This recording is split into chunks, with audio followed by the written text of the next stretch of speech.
नमस्ते दोस्तों। आज हम जानने वाले हैं कि कैसे एक विद्यार्थी स्ट्रेस से फ्री रह सकता है। वो कैसे स्ट्रेस को अपनी जिंदगी से दूर कर सकता है।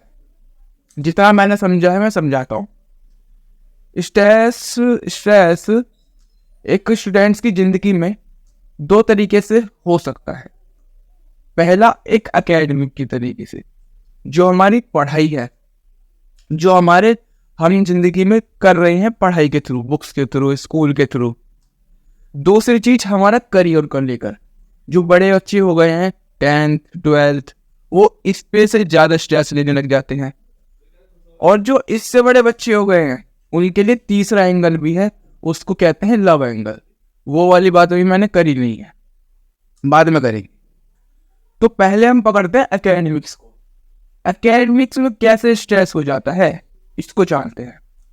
इसके दोस्तों दो तरीके से स्ट्रेस का मतलब समझो। स्ट्रेस का मतलब ऐसी एक्सपेक्टेशंस जो आप कर रहे हो पूरी नहीं हुई, उससे स्ट्रेस आ जाता है। स्ट्रेस का कोज यही है। स्ट्रेस आता ही क्यों है, थोड़ी सोचो। दिमाग में प्रेशर आता ही इसलिए क्योंकि दिमाग आपका फ्री नहीं हो पाया। और फ्री इसलिए नहीं हो पाया क्योंकि आपको वो मिल नहीं पाया जो दिमाग को चाहिए था। और दिमाग को जो वो चाहिए था वो एक्चुअली में मिल भी नहीं पाता, क्योंकि किसी का ही नहीं मिल पाया दुनिया में आज तक। समझ रहे हो? इसको और डीप में बताता हूँ। आओ, एकेडमिक्स में दो तरीके से आपको स्ट्रेस आ सकता है, एक मार्क्स के थ्रू और एक कंपटीशन। देखो मार्क्स के थ्रू कैसे आता है। मार्क्स आपने एक्सपेक्ट कर रखे हैं कि मेरे इतने आएंगे, आपने बहुत हार्डवर्क किया, बहुत ज्यादा हार्डवर्क किया, नहीं आए, स्ट्रेस आएगा। या मैं कहता हूँ एक टॉपर है, टॉपर ने 100% मार्क्स जो है अपने तैयार कर रखे कि आएंगे, 99 आ गए, तो क्या उसको स्ट्रेस आएगा कि नहीं आएगा? बिल्कुल आएगा। पर सोचो 99 आए हैं, उससे कैसे स्ट्रेस हो सकता है? नहीं, स्ट्रेस तो 99 वालों को भी है, और स्ट्रेस उन 70 वालों को भी है जो 90 लाना चाहते हैं, 99 वालों को भी है जो 100 लाना चाहते हैं। स्ट्रेस तो हर जगह आ रहा है मार्क्स में, कहीं छुटकारा तो है नहीं। तो छुटकारा है क्या इसका? छुटकारा ये है कि हम 99 से 100 या 70 से 90 अपने आप को देख के जाएं, दूसरों को देख के ना करें कि उसके आए हैं इसलिए मेरे आने चाहिए। नहीं, गलत बात है भाई। आपने जितने भी पूरी क्लास में पढ़ाई करी उसमें से 70% सीखा, तो आपके 70% ही आएंगे, 70% से ज्यादा तो नहीं आएंगे। तो आप पे फोकस करो, फोकस ऑन यू। इसके लिए मैंने तुम्हें तरीका बताया है। आप अपने मार्क्स का एक चार्ट बनाओ A4 शीट पर, A3 शीट पर। उसमें लिखो कि टेस्ट 1, इस टेस्ट में मेरे इतने मार्क आए और मैंने हार्डवर्क कितना किया था। टेस्ट 2, इसमें मेरे इतने मार्क्स आए। आप सिर्फ हर टेस्ट के मार्क्स लिखो, लिखने से क्लियर होता है दिमाग में। और उन्हीं टेस्ट की साइड में लिखो कि इस टेस्ट के लिए मैंने कितने आवर हार्डवर्क किया था। आपको देखिएगा जितने हार्डवर्क आपका बढ़ रहा था वैसे वैसे आपके मार्क्स बढ़ेंगे। ये गलती मत करना कि दूसरों के मार्क्स देखना, दूसरों के मार्क्स मत देखना, वो आपके दिमाग में छप जाते हैं, स्ट्रेस बढ़ जाता है। आप अपने को देखो कि आप क्या कर रहे हो। हम क्या करते हैं, हमें पहाड़ चढ़ना है तो हम सीधा पहाड़ की चोटी देख के चढ़ेंगे क्या कि आज चढ़ जाऊंगा मैं? नहीं, हम अगला स्टेप देख के चढ़ेंगे। और उसको भी देख के नहीं चढ़ सकते जिसने पहाड़ों को 5-10 बार चढ़ रखा है, उसकी जैसे तो हम है नहीं। सोचो, हम तो अपने जैसे है ना, मार्क्स भी ऐसे ही हैं। हमें अपने पे फोकस करना है, अपने मार्क्सों को लिखो और करो।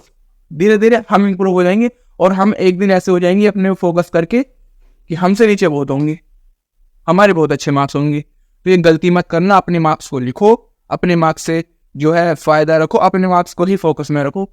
जैसे किसी के मार्क्स आए क्लास में, दूसरों से पूछना मत, अपने पे ही ध्यान रखना, मेरे इतने हैं, बात खत्म, अगली बार नहीं। दूसरा होता है दोस्तों कंपटीशन। मैं दूसरों से कंपटीशन कर लेता हूँ कि ये कैसा है और मैं कैसा हूँ। ये वाला कंपटीशन, मार्क्स वाला तो अलग है। ये वाला कंपटीशन, वो इसका बड़ा कारण होता है इन्वायरमेंट। जैसा हमारा वातावरण है, वातावरण से हम कंपटीशन करने लग जाते हैं। इसके दो छुटकारे देता हूँ मैं आपको। एक तो वातावरण हमारे हाथ में है कि हम कैसा बनाते हैं। हम ऐसा वातावरण बनाते हैं जहां पर सिर्फ ये देखा जा रहा है कि कौन कितने मार्क्स ला रहा है, तो ये बिल्कुल गलत है। अपने ऐसे दोस्त बनाओ जो ज्यादा मेहनत करता हो, ऐसे दोस्त जो ज्यादा मेहनत करता हो और ज़्यादा काम पे विश्वास करता हो। अब जैसे कि तुम्हें एक एग्जाम्पल देता हूँ, तो ऐसे दोस्त रहे होंगे तुम्हारे स्कूल में जो काम करते होमवर्क, और आपके साथ उनकी होमवर्क में कंपटीशन रहता है कि कौन पहले होमवर्क करेगा, रहता है, ऐसे दोस्त रहते हैं। अब जरा दिमाग लगाओ, क्या उस होमवर्क के कंपटीशन में स्ट्रेस आता है आपको कि यार इसने जल्दी होमवर्क कर लिया, मेरे को टेंशन हो गई बड़ी? नहीं, आपको जल्दबाजी लगी रहती है कि मैं ज़्यादा पहले कर लूँगा, उससे स्ट्रेस नहीं आता। वो होमवर्क पहले करके लाया, कल मैं इससे जल्दी पहले करके लाऊंगा, तो घर पे पूरी धड़ धड़ धड़ धड़ करके लाता हूँ, बड़ा अच्छा लगता है अगले दिन दिखाने में उसे, तो उससे स्ट्रेस तो नहीं आता, उससे कंपटीशन बनता है कि मैं जल्दी करूंगा। लेकिन स्ट्रेस किससे आता है? इस वाले से स्ट्रेस नहीं आता, होमवर्क से, हार्डवर्क से। जितना वो हार्डवर्क कर रहे तुम उससे ज्यादा हार्डवर्क करो ना, उससे स्ट्रेस नहीं आता। स्ट्रेस आता है जब हम उसको उसकी क्वालिटी को कंपेयर करने लग जाते हैं। जैसे किसी बच्चे ने हमारी क्लास में ज्यादा अच्छे से बोल दिया, स्पीच दे दी, हमारे अंदर डिग्रेड आ जाएगा कि मैं क्यों नहीं दे पा रहा, मैं बेकार हूं। हर कोई बच्चा हर किसी चीज में अच्छा नहीं हो सकता। वो जिस चीज में अच्छा है सिर्फ उसी को मत देखो, वो बुरा भी है कई फील्ड में, तो आप उसके अच्छे को देख के अपने से कंपेयर कर लेते हो। इसका दूसरा सबसे बड़ा तरीका है इससे बाहर निकलने का, समझो, उसकी क्वालिटी को जानो। बस उसके जैसा बनो मत, नहीं बन सकते, तुम जैसे हो वैसे ही हो। उसकी क्वालिटी 1, अच्छा वो मैम से अच्छे से बात करता है, टॉक, इस क्वालिटी को लिखो इसलिए वो अच्छा है। हम अपनी इमेज लगाते हैं उससे कि यार उसकी इमेज बहुत बढ़िया ना। दूसरा, उसकी क्वालिटी को लिखो, अच्छा ये अपने ड्रेस को बहुत अच्छे से प्रेस करके लाता है इसलिए अच्छा लगता है, ड्रेस। तीसरी क्वालिटी, तीसरी, ऐसे 3-4 क्वालिटी लिखो जिससे आप कॉम्पिटिशन कर रहे हो कि यार मेरे को ये अच्छा लग रहा है स्कूल में, इससे मैं कॉम्पिटिशन कर रहा हूँ। उसकी क्वालिटी लिखो सिर्फ, और उस क्वालिटी को धीरे धीरे अपनाने की कोशिश करो, कंपटीशन खत्म हो जाएगा। सिर्फ क्वालिटी पे फोकस करो, उस पर नहीं। आया समझ में? दूसरा, हमारा कंपटीशन आता है हमारे करियर को लेकर। थोड़े बड़े बच्चों की बात कर रहा हूं, मैं क्या बनूंगा। इसको 2 तरीके से हम सोचते हैं कि मैं क्या बने, मेक, और मैं क्या करूं, डू। हम सब के अंदर दिमाग में फिट है कि मैं क्या बनूं। और सच बात तो यह है दोस्तों, आप कभी कुछ बन ही नहीं सकते जो आपने सोचा है, क्योंकि हमारा दिमाग तो हर सेकंड में कई थॉट सोचता है। वैसा बन जाएंगे क्या हम? जो हम सोचते हैं वो बनते नहीं है, जो हम करते हैं वो बनते हैं। जो हमने सोच रखा है वो कैसे बन जाएंगे?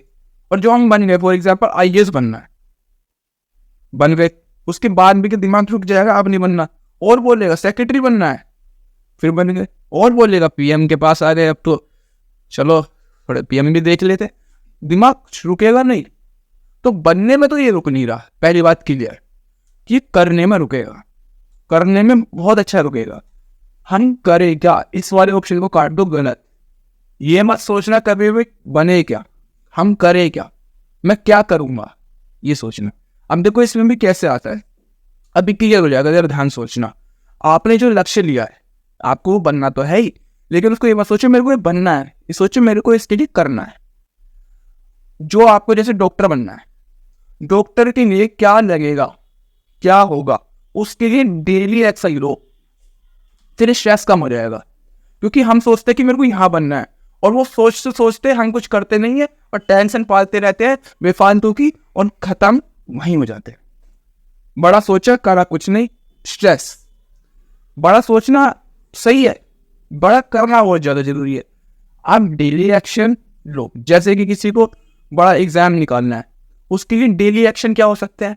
जैसे उस एग्जाम के बारे में कुछ जाने, उस एग्जाम के बारे में वीडियो देखे रोज, उसके एस्पिरेंट्स की बात सुने रोज, है ना। तो डेली एक्शन, मैं ये नहीं कर रहा 1 घंटा, 10 मिनट का एक्शन डेली, 20 मिनट का एक्शन डेली। अभी बताऊंगा इससे क्या फायदा होगा डेली एक्शन से। दूसरी चीज दोस्तों का ये भी आएगा कि मेरा तो कोई गोल ही नहीं है, कैसा एक्शन लूं? तो गोल बताने का एक फॉर्मूला बनाता हूं, गोल बनाने का। आप अपने इंटरेस्ट को ढूंढो, जो काम आपको करने में बहुत अच्छा लगता है, जिसको आप बहुत मजे से करते हो। सबके पास ऐसा काम होगा, सबके पास ऐसा इंटरेस्ट होगा, बस पहले ये जरूर होना चाहिए वो ऐसा काम हो जो देश के लिए और देश की तरक्की के लिए और घर के लिए नुकसानदायक ना हो। ठीक है, कुछ ऐसा इंटरेस्ट ढूंढो।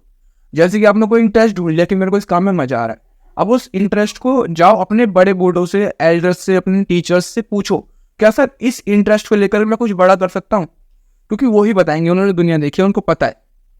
एल्डर से पूछो, ये सर्च कर लो कि इस इंटरेस्ट से मैं बहुत ज़्यादा कुछ बड़ा कर सकता हूँ, है ना? उससे आपको गोल सेट हो जाएगा। इंटरेस्ट ढूंढो और उसके बारे में जानकारी लो, बड़ों से, यूट्यूब से, इन सब से। उसके बाद आप अपने गोल के बारे में पक्के हो जाओगे। मैंने कहा कि हम डेली एक्शन जब लेंगे अपने करियर के ऊपर, जो हमें करना है उसको सोच के, जो हमें बनना है उसको करके नहीं।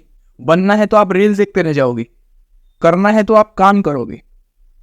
तो जब मैं डेली एक्शन लूंगा ना किसी गोल के लिए, तो मेरे अंदर सेटिस्फैक्शन आएगा।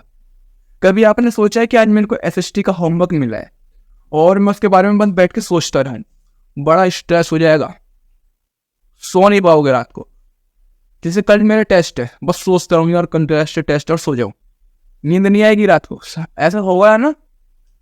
लेकिन मैं उस टेस्ट को सोच के मैं उसकी प्रिपरेशन कर लूँ और प्रिपरेशन करके रात को सो जाऊँ, पूरी प्रिपरेशन कर लो रात को, फिर सोऊं, इतनी अच्छी नींद आएगी ना।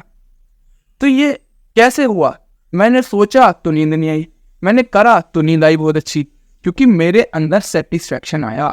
ऐसे ही जब हम अपने गोल के प्रति डेली एक्शन लेंगे तो रोज ऐसा लगेगा कि मैं आगे बढ़ रहा हूँ, हम विजय की ओर जा रहे हैं।